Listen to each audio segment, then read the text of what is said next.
Okay, तो अब तक हम पढ़ चुके हैं ऑस्कुलेटिंग प्लेन के बारे में और उसका एक क्वेश्चन किया था। आज पढ़ेंगे प्रिंसिपल, नॉर्मल एंड बाइनॉर्मल और उन के जो यूनिट वेक्टर होते हैं उनके बारे में। Okay, define the principal, normal and binormal, explain the concept of unit tangent vector, unit principal vector and unit binormal vector for a space curve. All the normals to a curve at any point lie in the plane through the point perpendicular to the tangent to the curve, जिसको कि हम normal plane बोलते हैं। सारे जो normals होते हैं किसी भी कर्व के लिए, किसी भी पॉइंट पे जो कि उस प्लेन में लाई कर रहा है, वो जनरली क्या है, through the point perpendicular to the tangent. मैं कह रही हूँ कोई पॉइंट है, ये कर्व है, इस पे पॉइंट है, इस पे ये टेंजेंट है, तो इस पॉइंट पे, इस पॉइंट के जो परपेंडिकुलर होंगे उसको ही हम क्या बोल देंगे, नॉर्मल्स। वही लिखा हुआ है, all the normals to a curve at any point lie in the plane through the point perpendicular to the tangent to the curve, means normal plane. उसी को नॉर्मल प्लेन बोलते हैं। ये जो भी बात बताइए ना, ये जो टेंजेंट के परपेंडिकुलर होते हैं उसको हम, उस प्लेन को क्या बोलते हैं, नॉर्मल प्लेन। तो सारे नॉर्मल्स नॉर्मल प्लेन में लाई करते हैं। जो दो इम्पोर्टेंट हैं जिनके बारे में स्टडी करेंगे वो कौन से हैं, प्रिंसिपल नॉर्मल एंड बाइनॉर्मल। ठीक है, इनको स्पेशल नेम दिए गए हैं। प्रिंसिपल नॉर्मल क्या होता है, the normal which lies in osculating plane, वो नॉर्मल जो ऑस्कुलेटिंग प्लेन में लाई करता है। ठीक है, एट एनी पॉइंट ऑफ, इसको क्या बोलेंगे, प्रिंसिपल नॉर्मल। अब प्रिंसिपल नॉर्मल जो है वो कहाँ होगा, along the line of intersection the osculating plane and normal plane. Osculating plane और नॉर्मल प्लेन जहाँ पे इंटरसेक्ट करते हैं, प्रिंसिपल नॉर्मल हमेशा वहाँ होगा। ओके, ये ध्यान रखना कि प्रिंसिपल नॉर्मल ऑस्कुलेटिंग प्लेन में लाई करता है। बाइनॉर्मल क्या होगा, the normal which is perpendicular to the osculating plane. ये है डिफरेंस। प्रिंसिपल नॉर्मल तो ऑस्कुलेटिंग प्लेन में लाई करेगा, लेकिन बाइनॉर्मल क्या होता है, जो ऑस्कुलेटिंग प्लेन के परपेंडिकुलर होगा, अपोजिट है दोनों।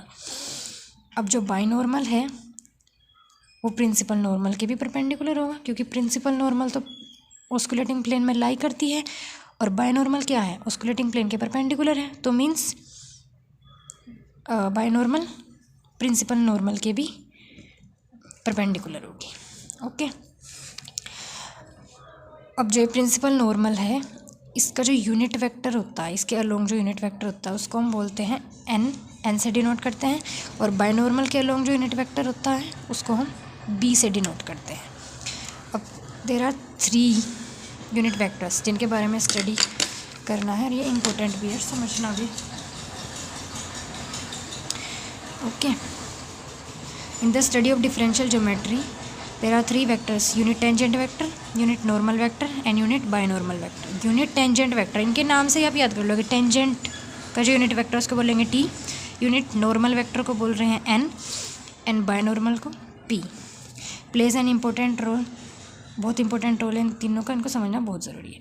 This triad T and B form a right handed orthogonal system of axis. ये कैसा सिस्टम बना रहे हैं, राइट हैंडेड ऑर्थोगोनल। ये फिगर में दिखा रहा है 90 डिग्री, जैसे X Y Z I J K होते हैं ना, एक्स वाई जेड प्लेन, ऐसा ऑर्थोगोनल सिस्टम बनाते हैं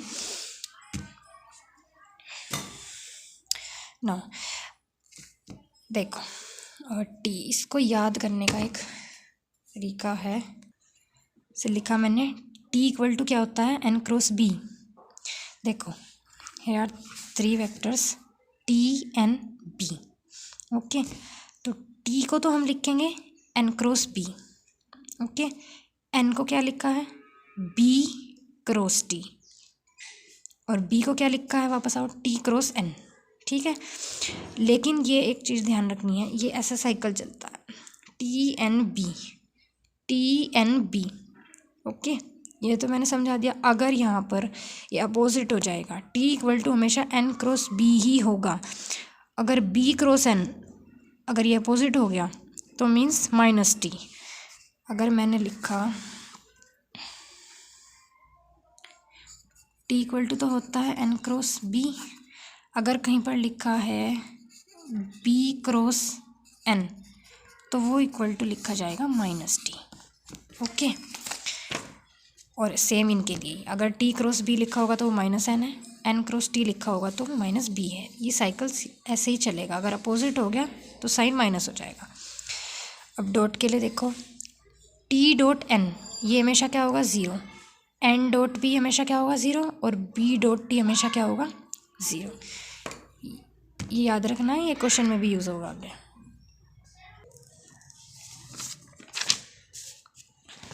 ओके, नाउ फंडामेंटल प्लेन्स क्या होते हैं। फंडामेंटल प्लेन्स के बारे में पढ़ेंगे। जो पीछे भी 3 वेक्टर पढ़े, इन्हीं से मिलकर इन्हीं से जो बनते हैं प्लेन्स, 3 टाइप ऑफ प्लेन बनते हैं, उनको फंडामेंटल प्लेन कहते हैं।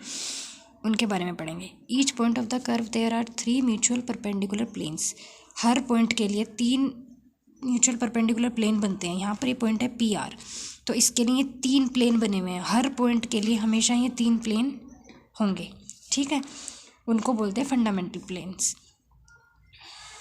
फर्स्ट है ऑस्कुलेटिंग प्लेन। ऑस्कुलेटिंग प्लेन क्या होता है? The plane which contains T and N। जिसके पास T और N होगा उसको बोलेंगे ऑस्कुलेटिंग प्लेन, ठीक है। और B के लिए वो हमेशा क्या होगा,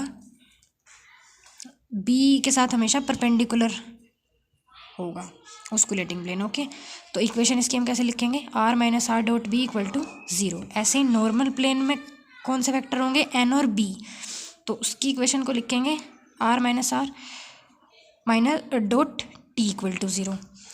और रेक्टिफाइंग प्लेन में कौन से वेक्टर होंगे, B और T, उसकी इक्वेशन हो जाएगी ये, यहाँ पर N आ जाएगा, ठीक है। अब यहाँ देखो, ये वेक्टर T है टेंजेंट यूनिट वेक्टर, ये B है बाइनॉर्मल वेक्टर, और ये है N unit normal vector, principal normal vector. तो there are planes, osculating plane में T और N होंगे, तो here T and N। So इनसे जो प्लेन बना है इसको बोल दिया ऑस्कुलेटिंग प्लेन।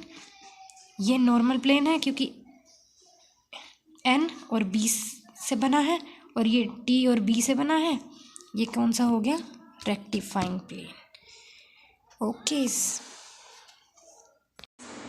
सो ये हो गए fundamental planes. Thank you for watching.